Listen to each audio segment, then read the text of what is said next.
वालेकुम। ये देखें जी, ये दरियाए रावी का मंजर है। वो सामने जो ना वो न्यू मेट्रो सिटी थी, जो कि सारी की सारी डूबी, उनकी रोड सारी डूबी पड़ी है।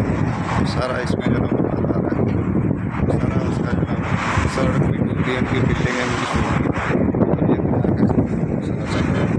वो सारे जो खंबे के पोल्स हैं ना, वो सारे के सारे पहले नज़र आते थे 10-12 फुट से, और सारे डूब हुए हैं।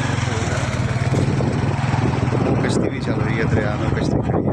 और ये सारा मंजर जो ना, ये कितना देख लें ज़रा दरिया। नेचर के साथ जो पंगा करेंगे, छेड़छाड़ करेंगे, फिर नेचर तो करेगी। दरिया ने अपना रास्ता खुद बना लिया, वो सारी सोसाइटी जो है उसमें बह गई है, सारी उनकी डेवलपमेंट